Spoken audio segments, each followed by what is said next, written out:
Assalamualaikum warahmatullahi wabarakatuh. Saya Widya Astuti dengan NPM 2022020557 kelas 2C Ekonomi Pembangunan Universitas Muhammadiyah Mamuju. Islam sebagai way of life. Yang pertama, pengertian Islam. Menurut bahasa, Islam berasal dari bahasa Arab, yaitu aslamu yuslimu islaman, yang berarti patuh, tunduk, taat, dan berserah diri kepada Allah Subhanahu wa Ta'ala. Menurut istilah, agama yang diturunkan Allah kepada manusia melalui Rasulnya, yang berisi ajaran bagaimana manusia berhubungan dengan Tuhan, sesama, dan dengan alam.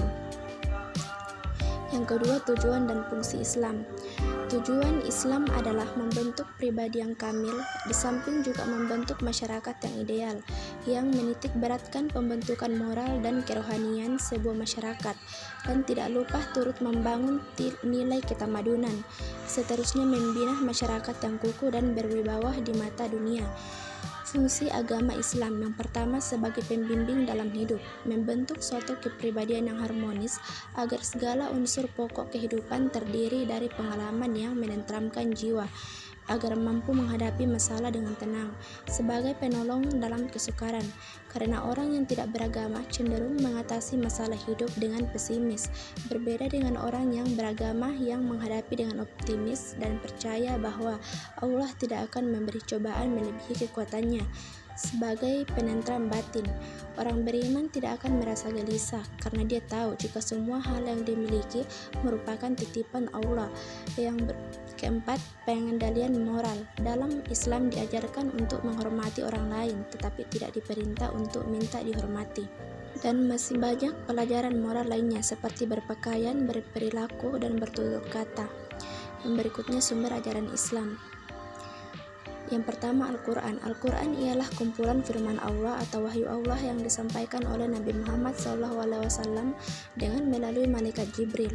Al-Quran berisi tentang ajaran keimanan seperti tentang akidah, tauhid, dan iman, peribadahan atau yang sering disebut dengan syariat, dan juga budi pekerti atau akhlak. Yang kedua, hadis atau as-sunnah. As-sunnah merupakan sumber ajaran Islam yang kedua sesudah Al-Quran. Sunnah merupakan segala perkataan, perbuatan, dan penetapan atau persetujuan, serta kebiasaan Nabi besar Muhammad SAW.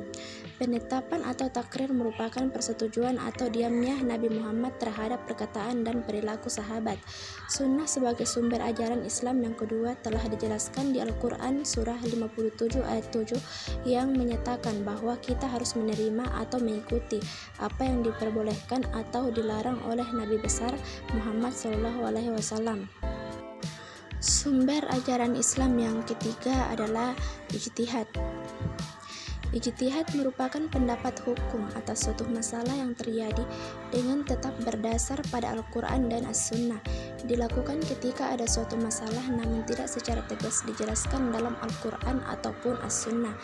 Jadi jelas bahwasanya sumber ajaran Islam ada tiga. Yang pertama adalah Al-Quran, kedua As-Sunnah, yaitu sunnah Nabi Muhammad SAW, dan yang ketiga ijtihad. Berikutnya, ruang lingkup ajaran Islam. Yang pertama, akidah. Aspek keyakinan terhadap Allah, para malaikat, kitab-kitab suci, para nabi dan rasul, hari akhir, dan takdir. Yang kedua, ibadah. Secara umum berarti bakti manusia kepada Allah karena didorong dan dibangkitkan.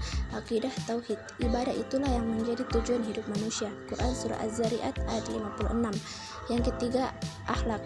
Nilai dan perilaku baik yang harus diikuti seperti sabar, syukur, jujur, tawaduk, dan lain-lain, serta nilai dan perilaku buruk yang harus dijauhi seperti sombong, dengki, durhaka, dan lain-lain.